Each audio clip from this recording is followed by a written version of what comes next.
जय हिंद साथियों, अभी हम लोग बिहार एसएससी के प्रीवियस ईयर क्वेश्चन का डिस्कशन करेंगे और हर एक क्वेश्चन के बारे में पूरा डिटेल से जानेंगे। और इसका पीडीएफ जो है टेलीग्राम पर मिल जाएगा। टेलीग्राम का लिंक डिस्क्रिप्शन बॉक्स में दिया हुआ है, वहाँ पर जाकर के आप हमारे टेलीग्राम चैनल को भी ज्वाइन कर सकते हैं। शुरू करते हैं टाइम वेस्ट कर पहला क्वेश्चन से। और पहला क्वेश्चन से देखिए, ये मैथ है, खुद से आप यहाँ पर ट्राई कीजिएगा। अगर नहीं बने तो आप टेलीग्राम पर भी जाके देखिएगा, इसका आंसर भी हम डाल दिए, इसे यहाँ पर भी आंसर लगा हुआ है।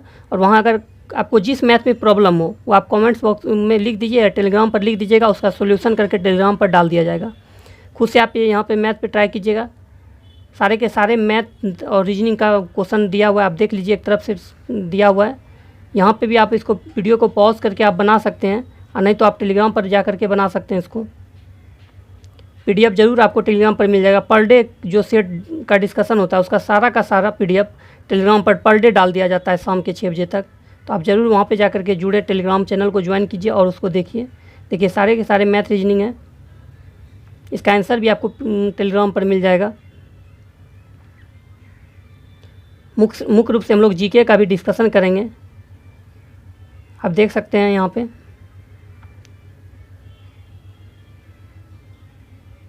चलिए अब हम लोग जीके की थोड़ी सी बात कर लेते हैं। मैं मुख्य रूप से जीके का पूरा डिस्कशन करेंगे हम लोग अभी। और आप फिर पहले खुद से आंसर सोचिएगा क्या होगा, वीडियो को पॉज करके, और उसके बाद फिर देखिएगा आपका सही होता है कि नहीं। शुरू करते हैं पहला 64 से। 64 नंबर है, हरे रंग का पदार्थ जो पौधे में प्रकाश संश्लेषण करता है वह निम्न में से कौन सा है? तो वो आपका क्लोरोफिल है। अगर बात आई क्लोरोफिल, तो क्लोरोफिल में क्या पाया जाता है? तो क्लोरोफिल में जो है ये आपका मैग्नीशियम पाया जाता है।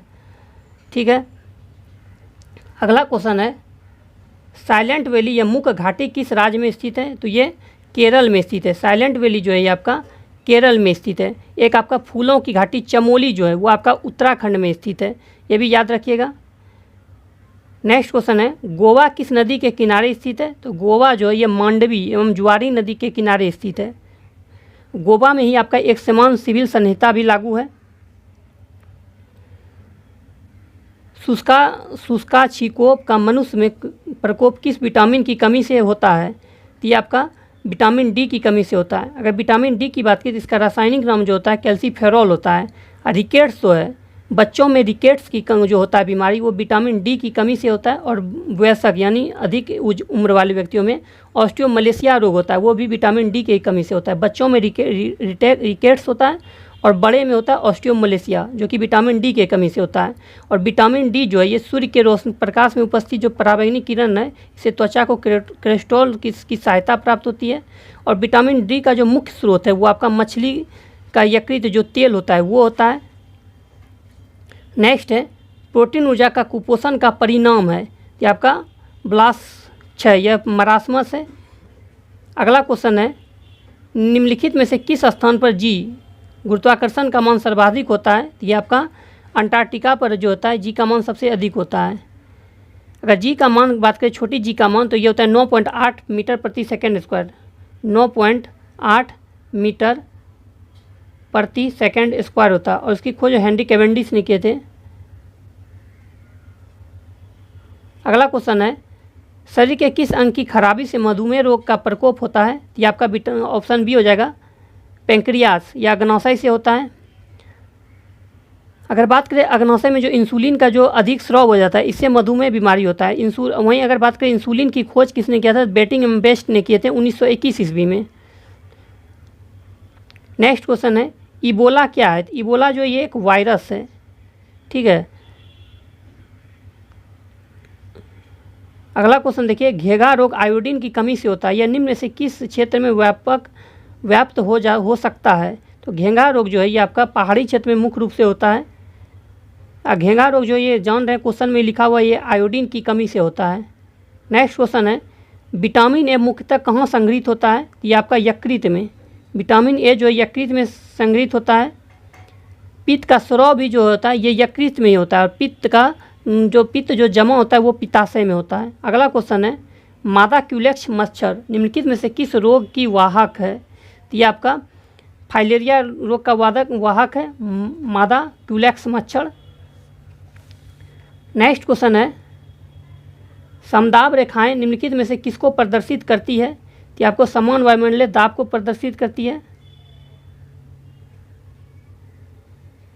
इनमें से कौन सी नदी कच्छ के रन में समाहित होती है यानी गायब हो जाता है? तो ये आपका लूनी नदी जो है जो कच्छ के रन में गायब हो जाती है। अगर लूनी नदी की बात करें, जोवारी, सुकरी और जोजारी, ये तीनों जो लूनी नदी की सहायक नदी है। जोवारी, सुकरी और जोजारी, ये तीनों नदी जो है ये लूनी नदी की सहायक नदी है। लूनी नदी में ही जो है लवणता की मात्रा सबसे अधिक पाई जाती है।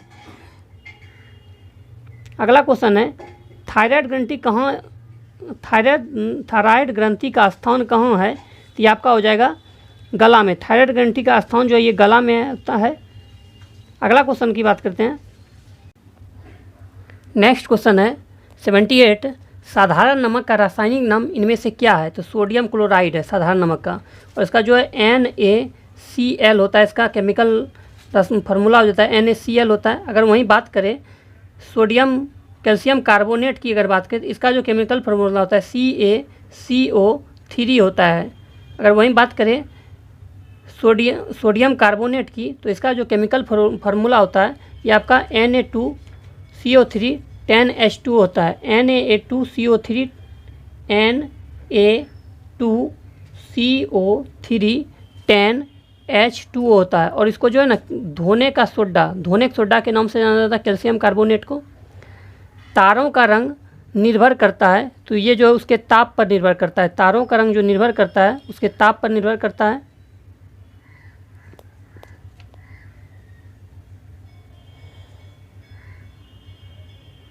नेक्स्ट क्वेश्चन है, डॉक्टर नॉर्मन ई बोरलॉग किस देश के थे? तो ये आपका अमेरिका के थे doctor Norman Borlaug. Iodine test का प्रयोग किसकी उपस्थिति जांचने के लिए किया जाता है? तो आपका कार्बोहाइड्रेट की उपस्थिति जांचने के लिए किया जाता है। नेक्स्ट क्वेश्चन है, भारतीय संविधान का कौन सा अनुच्छेद छुआछूत उन्मूलन से संबंधित है? छुआछूत से जो संबंधित है ये आपका अनुच्छेद 17 अस्पृश्यता अर्थात छुआछूत का अंत जो अनुच्छेद 17 में है। आपका 14 की बात करें तो विधि के समक्ष समता का अधिकार जो है अनुच्छेद 14 में है। अनुच्छेद 15 की अगर बात करें तो अनुच्छेद 15 में जो है धर्म, वंश, लिंग आदि मूल वंश के आदि जन्मस्थान के आदि पर आप विभेद नहीं कर सकते हैं। ये 15 में।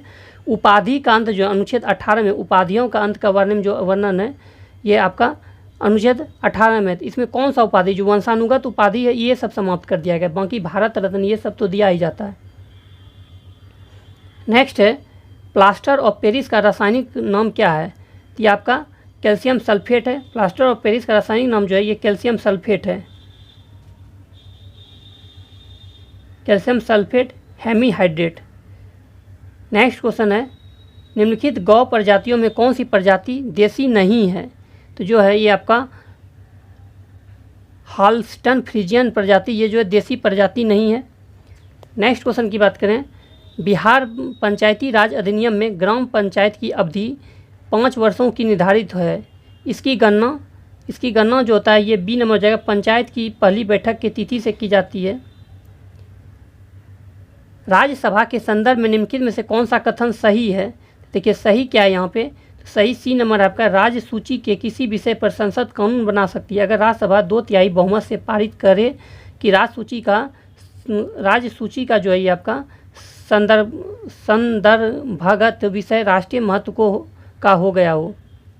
अगला क्वेश्चन है, राष्ट्रीय प्रतीकों के संबंध में नीचे दिए गए कथनों में से कौन सा कथन सही नहीं है? तो सही क्या नहीं है? तो देखिए राष्ट्रीय प्रतीक लौरिया नंदनगढ़ के सिंह सिर से लिया गया है, ये गलत है क्योंकि राष्ट्रीय प्रतीक जो है ये सारनाथ के अशोक स्तंभ से लिया गया है। इसमें 4 गो सिंह है। सिंह का वर्णन है, 3 को दिखाई देता है, एक मतलब नहीं दिखाई देता है। ठीक है, राष्ट्रीय चिन्ह बाकी देखिए यहाँ पे क्या है। राष्ट्रीय प्रतीक को जो भारत के राष्ट्रीय ध्वज की चौड़ाई और लंबाई के अनुपात में 2:3 में, ये सही है। राष्ट्रीय झंडे के चक्र में चारों ओर 24 तीली होता है, ये भी आप जानते ही हैं। राष्ट्रीय नेक्स्ट है, राष्ट्रीय धुन बजाने का पूर्ण आधिकारिक अवधि 52 सेकंड है, ये भी सही है। और संक्षिप्त में बोल देगा तब हो जाएगा 20 सेकंड। संक्षिप्त में 20 सेकंड में गाया जाता है। अब थोड़ा राष्ट्रीय गान पहली बार कब गाया गया था इसके बारे में जान लेते हैं। तो 1911 के कोलकाता अधिवेशन में गाया गया था, जिसकी अध्यक्षता आपका बीसन नारायण दत्त ने किए थे। ठीक है, 1911 के कोलकाता अधिवेशन में पहली बार गाया गया था, इसकी अध्यक्षता बीसन नारायण दत्त ने किए थे। अगला क्वेश्चन देखिए, लोकसभा या विधानसभा के निर्वाचन में एक उम्मीदवार अपनी जमानत की राशि खो देगा अगर उसे कुल वैध मतों का क्या प्राप्त हो? तो 1/6 से कम प्राप्त अगर होता है कुल वैध मतों का, तो वो अपना जमानत राशि जो होता है वो खो देता है। अगला है, भारतीय राष्ट्रीय कांग्रेस का प्रथम अधिवेशन दिसंबर 1885 में कहाँ हुआ था? तो प्रथम अधिवेशन जो हुआ था ये आपका बम्बई में हुआ था। इसमें जो है 72 प्रतिनिधियों ने भाग लिया था, टोटल 72। ठीक है, प्रथम अधिवेशन जो हुआ था बम्बई में, इसकी अध्यक्षता व्योमेश चंद्र बनर्जी ने किए थे। द्वितीय अधिवेशन जो हुआ था 1886 में, वो कोलकाता में हुआ था, इसकी अध्यक्षता दादा भाई नौरोजी ने किए थे। तृतीय जो कांग्रेस का अधिवेशन हुआ था 1887 में, वो मद्रास में हुआ था, उसकी अध्यक्षता बदरुद्दीन तैयब जी ने किए थे, प्रथम मुस्लिम अध्यक्ष वही थे। चतुर्थ जो कांग्रेस की अध्यक्षता किए थे, चतुर्थ अधिवेशन जो हुआ था आपका, वो प्रयागराज, जिसे पहले इलाहाबाद के नाम से जाना जाता है, वहाँ पे हुआ था 1888 में, उसकी अध्यक्षता जॉर्ज यूले ने किए थे, और कांग्रेस के प्रथम अंग्रेजी अध्यक्ष वही थे। नेक्स्ट क्वेश्चन पे बात करते हैं 90 नंबर। एक दल लोकसभा में विपक्षी दल होने का दावा करता है, इसके पास न्यूनतम कितने सदस्य सांसद लोकसभा के होने चाहिए? तो टोटल 55 सांसद होने चाहिए लोकसभा के, जो कि वर्तमान में अभी कोई भी ऐसा पार्टी नहीं है। आपका ये क्या कहते हैं, कांग्रेस है तो उसके पास 52 ही सीट है, इसलिए वो भी नहीं है आपका। यानी कुल लोकसभा सदस्य का 10%, टोटल 550 सीट है, उसका 10% 55 सीट हो जाता है। वही पूछ देगा कि मतलब राजनीतिक दल को पहली बार विपक्षी दल का मान्यता कब दिया गया था? तो ये 1969 ईस्वी में दिया गया था।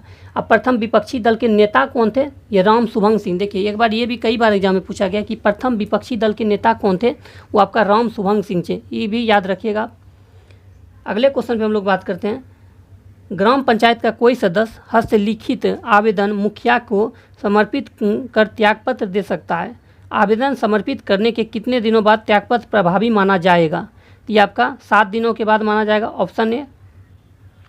नेक्स्ट है क्वेश्चन नंबर 92।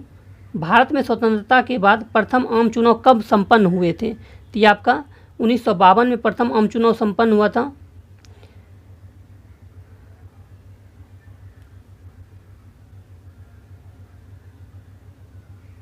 अगले क्वेश्चन की बात करते हैं। अगला क्वेश्चन है, मनरेगा योजना में प्रशिक्षित और अर्ध प्रशिक्षित मजदूरों के मजदूरी पर केंद्र और राज्य के मध्य व्यय का क्या अनुपात है? तो ये जो अनुपात है 75:25 का है। अगर आप थोड़ा सा मनरेगा की बात करें तो मनरेगा जो है ना, इसका पहले नरेगा नाम था, जिसकी शुरुआत 2 फरवरी 1906 ईस्वी में आंध्र प्रदेश से शुरू किया गया था। ठीक है, पहले मनरेगा का जो पूछ देगा कि पुराना नाम क्या है, नरेगा है, और इसकी शुरुआत जो 2 फरवरी 2006 को आंध्र प्रदेश से शुरू किया गया था। फिर इसका 2 अक्टूबर 2009 को इसका नाम बदल के मनरेगा कर दिया गया, और ये आपका जो है ना महात्मा गांधी के नाम पर रखा गया है। अगला क्वेश्चन है, निम्नलिखित पंचवर्षीय योजना में कौन सा योजना अनावृष्टि और 2 युद्धों के कारण प्रभावित हुआ? तो ये सभी जानते हैं, तीसरी पंचवर्षीय योजना जो हुआ था ये हुआ था। इसमें 2 युद्ध कौन कौन हुआ था? तो एक जो 1900, देखिए पहली पंचवर्षीय योजना 1951 से 55, दूसरा 55 से 61, 61 से 66 चला था। तीसरी पंचवर्षीय योजना 61 से 66, ठीक है, नहीं 55 से 60, 61 से 66 चला था। तो इसमें 2 युद्ध क्या किया हुआ था? एक 1962 ईस्वी में जो हुआ था ये आपका भारत चीन युद्ध हुआ था। एक 1965 ईस्वी में भारत पाकिस्तान युद्ध हो गया था। अगर आप थोड़ा सा पहली पंचवर्षीय योजना की बात करें, पहली पंचवर्षीय योजना जो है, प्रथम पंचवर्षीय योजना, इस पर जो है ना कृषि पर जोर दिया गया था। और ये प्रथम पंचवर्षीय योजना जो हेराल्ड डोमर मॉडल पर आधारित है। पूछेगा कि प्रथम पंचवर्षीय योजना किस मॉडल पर आधारित है? तो हेराल्ड डोमर मॉडल पर। अगर बात करें पाँचवीं पंचवर्षीय योजना, ये मात्र एक ऐसा पंचवर्षीय योजना जो कि 4 वर्ष ही चला था। ठीक है, और उसके बाद फिर आपसे पूछ देगा कि 20 सूत्री कार्यक्रम की शुरुआत किस पंचवर्षीय योजना में किया गया था? तो ये भी आपका 5वीं पंचवर्षीय योजना में किया गया था। अगले क्वेश्चन की बात करते हैं, बिहार में किसान सभा की स्थापना किसके द्वारा की गई थी? तो इसका राइट आंसर जो आपका हो जाएगा, ये आपका हो जाएगा स्वामी शाहजानंद सरस्वती के द्वारा किया गया था। नेक्स्ट है 1860 में प्रकाशित नील दर्पण नील की खेती करने वालों की दुर्दशा चित्रित करता है। नील दर्पण के रचनाकार कौन है? ये दीनबंधु मित्र हैं। नील दर्पण के रचनाकार कौन है? तो ये आपका दीनबंधु मित्र हैं, ये याद रखिएगा। अगला क्वेश्चन है, नीचे दिए कमेटियों में किसका संबंध पंचायती राज से? तो बलवंत राय मेहता समिति का संबंध जो पंचायती राज से। बलवंत राय मेहता समिति का गठन कब किया गया था? तो 1957 में बलवंत राय मेहता समिति का गठन किया गया था। वहीं 1977 में जो है अशोक मेहता समिति का गठन किया गया था। फिर आपका पीके राय समिति का 1985 में गठन किया गया था। एल.एन. सिंघवी समिति का गठन जो 1986 ईस्वी में किया गया था। अगर बात करें थोड़ा सा पंचायती,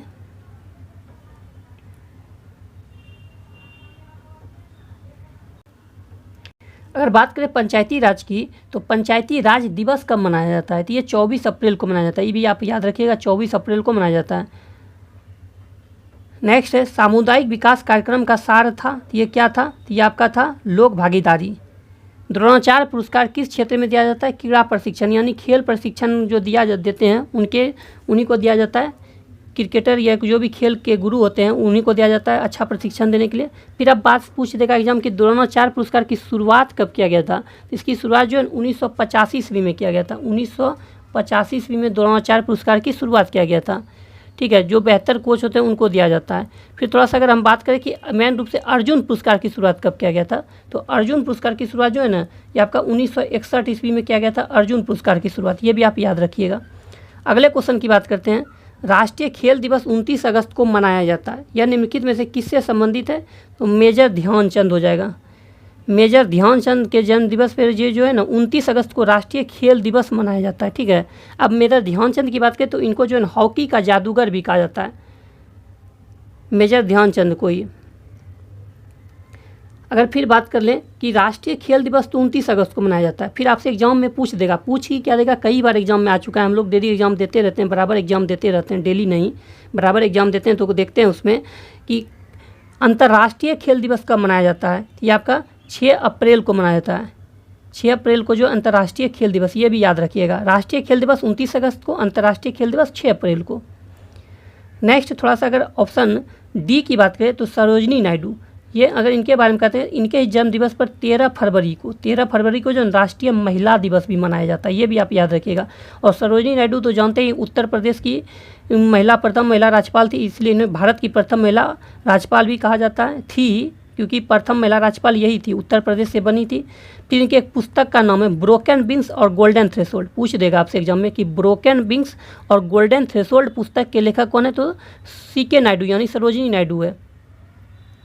क्वेश्चन नंबर 101 पर जाने से पहले अगर आपको ये वीडियो अच्छा लगता है तो प्लीज़ चैनल को सब्सक्राइब कीजिए, लाइक कीजिए, दोस्तों में शेयर कीजिए और अपने भाई को हौसला बढ़ाइए। नेक्स्ट देखिए 101 नंबर, मैग्सेसे पुरस्कार रेमन मैग्सेसे के नाम पर दिया जाता है। यह किस देश के राष्ट्रपति थे? रेमन मैग्सेसे किस देश के राष्ट्रपति थे? तो ये आपका फिलीपींस के राष्ट्रपति थे। ठीक है, नेक्स्ट क्वेश्चन की बात करते हैं। फीफा वर्ल्ड कप 2022 का आयोजन कहाँ किया जाएगा? तो देखिए प्रीवियस ईयर करंट है, तो ऐसे ही कहाँ किया गया था? तो ये याद रखिए कतर में हुआ था फीफा वर्ल्ड कप 2022, ये याद रखिएगा। ऐसे फीफा वर्ल्ड कप की शुरुआत थोड़ा सा जो हम इसमें बता देते हैं, फीफा वर्ल्ड कप की शुरुआत जो हुआ था ना, ये 1930 ईस्वी में हुआ था। और उसका प्रथम विजेता पूछ देता है तो वो आपका उरुग्वे है, अर्जेंटीना को हराया था, यानी उप विजेता अर्जेंटीना हो जाएगा। नेक्स्ट है डूरंड कप किस खेल से संबंधित है? तो डूरंड कप जो है ये आपका, सॉरी यहाँ पे 103 नंबर छूट गया था, 103 नंबर है, सहारा रेगिस्तान किस महाद्वीप में स्थित है? सहारा रेगिस्तान अफ्रीका महाद्वीप में। अब अफ्रीका महाद्वीप में किस में? तो ये उत्तरी अफ्रीका महाद्वीप में स्थित है। सहारा रेगिस्तान जो है ये उत्तरी अफ्रीका महादेश में स्थित है और विश्व का सबसे बड़ा रेगिस्तान है। वहीं अगर भारत की बात करें तो भारत जो में जो रेगिस्तान है उसका नाम है थार। और फिर एग्जाम में प्रीवियस ईयर NTPC में आया हुआ क्वेश्चन है कि थार रेगिस्तान से जो प्रांत सीमा जो पाकिस्तान का छूता है उसको क्या कहा जाता है? तो उसको चोलिस्तान कहा जाता है। ये भी आप याद रखिएगा। अगले क्वेश्चन की बात करें, डूरंड कप किस खेल से संबंधित है? डूरंड कप जो है ये आपका फुटबॉल से संबंधित है, फुटबॉल से डूरंड कप ही संबंधित है। और अगर डूरंड कप की कुछ और कप की बात करें तो Rovers cup, Santosh trophy, Subroto Mukherjee trophy, Ashutosh Mukherjee trophy, Merdeka cup, ये सभी फुटबॉल से संबंधित है। अगर हॉकी की बात करें तो हॉकी से जो आपका Beighton cup, Murugappa gold cup, Nehru cup, ये सिंधिया गोल्ड कप, ठीक है, ये सभी जो हॉकी से संबंधित है।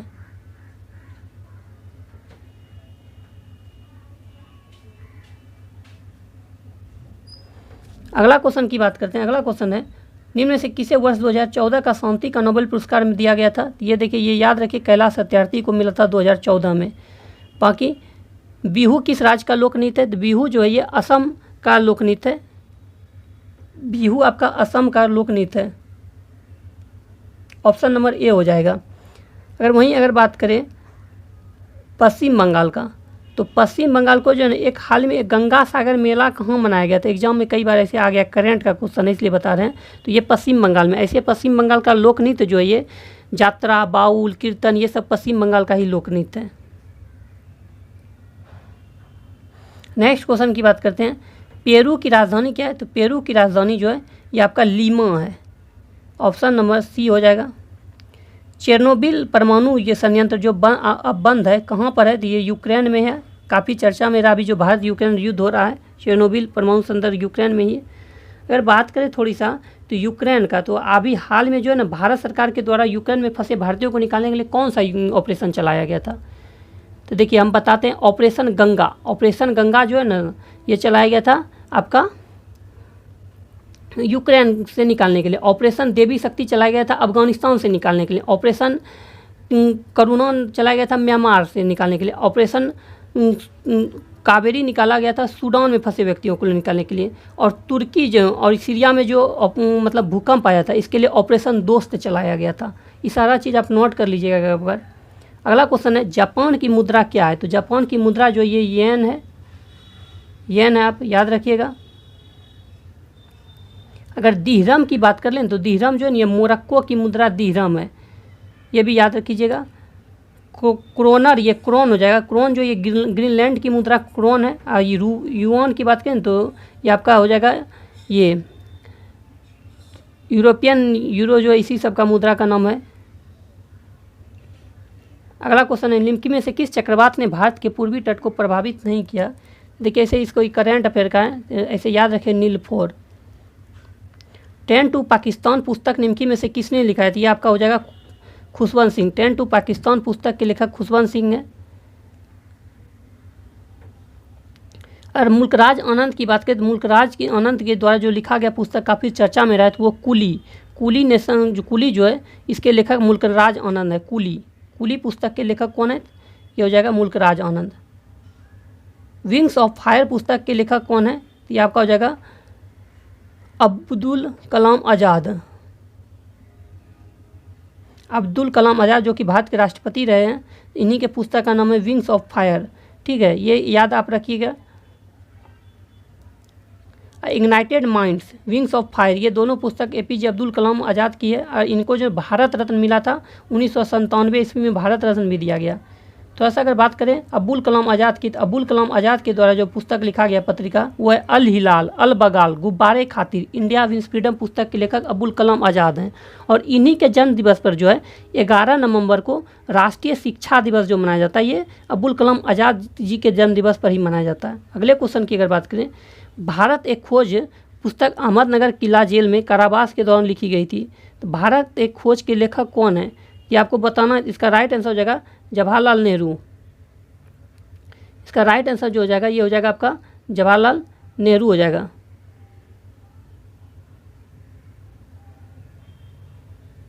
राइट आंसर ये हो जाएगा। अगर बात करें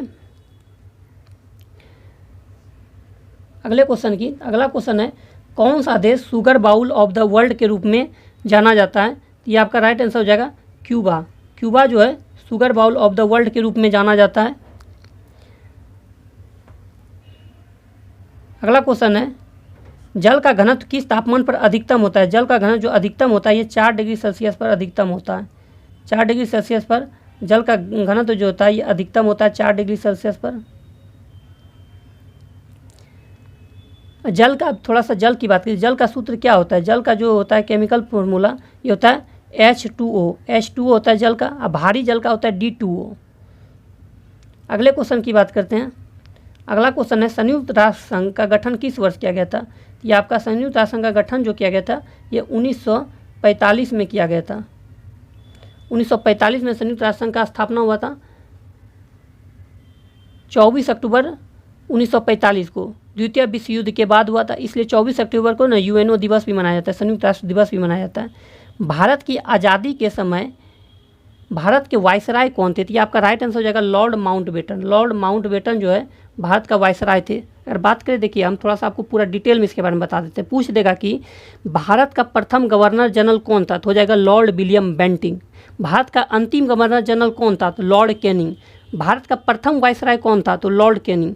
भारत का अंतिम वायसराय कौन था? तो लॉर्ड माउंटबेटन। जैसे यहाँ पे देखिए भारत के आज़ाद, देखिए यहाँ पे साफ लिखा है, तो भारत के वायसराय कौन थे आज़ादी के समय? तो भारत का अंतिम वायसराय लॉर्ड माउंटबेटन। स्वतंत्र भारत का प्रथम गवर्नर जनरल लॉर्ड माउंटबेटन। स्वतंत्र भारत का प्रथम एवं अंतिम भारतीय गवर्नर जनरल श्री राजगोपालाचारी। पूरा ऐसे एग्जाम में याद रखिएगा। फिर थोड़ा सा आपसे ये भी हम आपको बता देते हैं, एग्जाम में पूछता है कि आज़ादी के समय जो है ना कांग्रेस का अध्यक्ष कौन थे? तो वो JB कृपलानी थे। इसको भी आप याद रख लीजिएगा। अगले क्वेश्चन की बात करें तो अगला क्वेश्चन है, कौन सा ICS अधिकारी भारतीय राष्ट्रीय कांग्रेस के 1885 के गठन में शामिल रहा? तो इसका राइट आंसर आपका क्या होगा? तो ये इसका राइट आंसर जो हो जाएगा ये हो जाएगा A.O. ह्यूम। A.O. ह्यूम हो जाएगा। अगले क्वेश्चन की बात करते हैं। अगला क्वेश्चन है, म्यांमार की राजधानी है,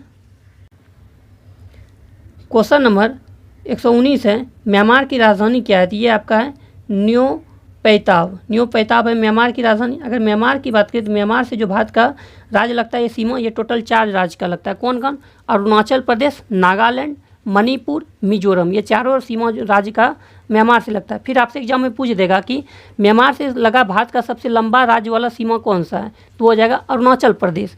फिर आपसे पूछ देगा कि म्यांमार का पुराना नाम क्या है? तो वो हो जाएगा बर्मा। अगले क्वेश्चन पे चलते हैं। अगला क्वेश्चन है, तमस नाम उपन्यास के लेखक कौन है? तो तमस के लेखक जो हैं ये आपका भीम सैनी है। राइट आंसर हो जाएगा C नंबर, भीम सैनी। ठीक है, अगले क्वेश्चन पे फिर हम लोग चलते हैं। किस खिलाड़ी को प्रथम राजीव गांधी खेल रत्न पुरस्कार दिया गया था?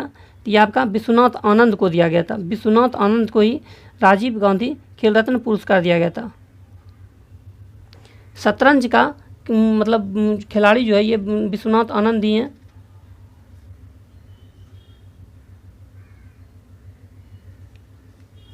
और जैसे कि एग्जाम में पूछा प्रथम भारतीय ग्रैंड मास्टर कौन थे? तो विश्वनाथ आनंद थे हैं। भारत की आज़ादी के समय इंग्लैंड के प्रधानमंत्री कौन थे? तो ये आपका हो जाएगा क्लीमेट एटली।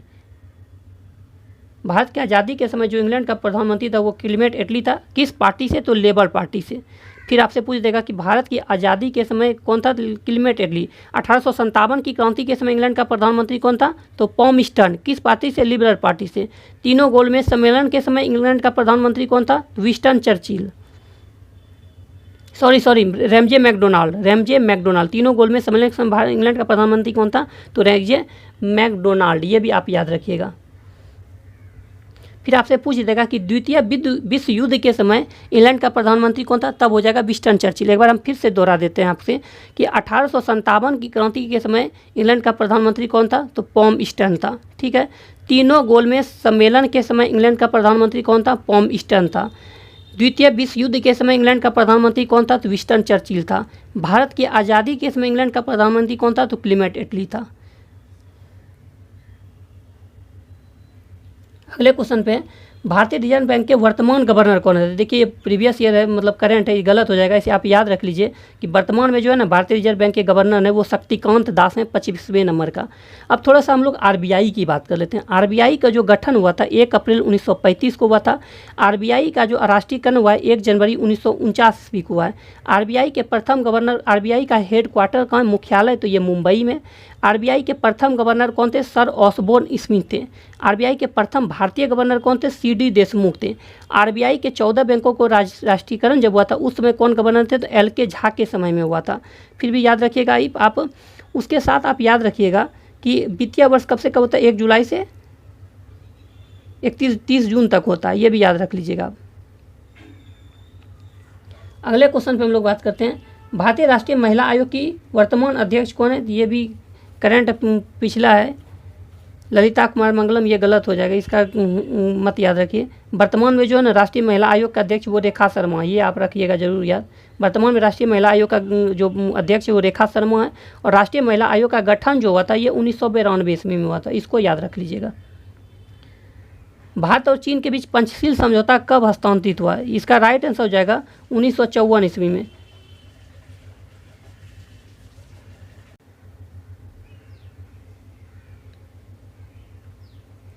भारत और चीन के बीच पंचशील समझौता कब हस्तांतरित हुआ था? तो 1954 ईस्वी में हुआ था, ये भी याद रखिएगा। अगला क्वेश्चन है, भारत में हरित क्रांति के जनक कौन है? तो ये आपका MS स्वामीनाथन। राइट आंसर जो हो जाएगा ये आपका MS स्वामीनाथन हो जाएगा। ठीक है, अगर हरित क्रांति की बात करें तो हरित क्रांति की शुरुआत हुआ था, प्रथम हरित क्रांति की शुरुआत तृतीय पंचवर्षीय योजना के दौरान 1966 से 67 में हुआ था। और वहीं द्वितीय हरित क्रांति की शुरुआत जो हुआ था ये 1983 से 84 ईस्वी में हुआ था। ये भी आप याद रखना है। ठीक है, अगला क्वेश्चन देखिए, आंग सान सू की जो NLD की नेत्री है किस देश से संबंध रखती है? देखिए ये करेंट है, बहुत पहले का ही क्वेश्चन है, क्योंकि देखिए ये आपका 2000 जो है ना, आपको हम बता रहे हैं कब का एग्ज़ाम हुआ है। ये जो एग्ज़ाम आपका हुआ है ये आपका 2015 का है, इसलिए करंट को मत याद रखिए सब चीज़। ऐसे हम आपको बता देते हैं आंसर। इसका राइट आंसर हो जाएगा म्यांमार। महात्मा गांधी और बाबा साहेब अम्बेडकर के बीच पूना संधि कब हुआ था? पूना पैक्ट कब हुआ था ये याद रखना। ये 24 सितंबर 1932 ईस्वी को हुआ था, यरबदा जेल महाराष्ट्र में। अगला क्वेश्चन है, गिर वन शेरों के लिए प्रसिद्ध है, यह किस राज्य में स्थित है? गुजरात में है। प्रसिद्ध पेंटर राजा रवि वर्मा किस रियासत से जुड़े थे? इसका राइट आंसर हो जाएगा त्रावणकोर। राजा रवि वर्मा जो है ये त्रावणकोर रियासत से जुड़े थे। नेक्स्ट है, बिहार में बहने वाली नदियों में किसका उद्गम अमरकंटक से है? तो जो है आपका सोन नदी का उद्गम अमरकंटक से है। नेक्स्ट क्वेश्चन यहाँ पे देखिए, अब मैथ है।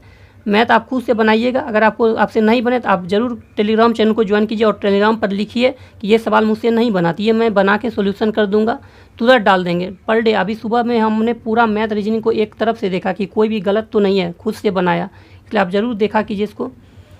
बाकी देखिए अगला क्वेश्चन 133 नंबर। 133 नंबर की हम लोग बात कर लेते हैं। 33 नंबर कर रहा है, भारत में किसने नालंदा विश्वविद्यालय में अध्ययन किया था? ये वैन सांग ने नालंदा विश्वविद्यालय में अध्ययन किया था। वैन सांग जो हर्षवर्धन के समय आया था, इसे नीति का पंडित, यात्रियों का राजकुमार, शाक्यमुनि के नाम से भी जाना जाता है। अगर मेगास्थनी की बात करें तो मेगास्थनी जो है ये चंद्रगुप्त मौर्य के दरबार में आया था, सेल्यूकस निकेटर का राजदूत था, और ये जो है इसने भारतीय समाज को 7 वर्गों में विभाजित किया था। थोड़ा सा इब्न बतूता जो ये मोरक्को का निवासी था, और रहेला जो पुस्तक है, रहेला पुस्तक के लेखक जो है ये इब्न बतूता ही है, रहेला। अलबरूनी की बात की थी, मोहम्मद गजनबी के दरबार में आया था।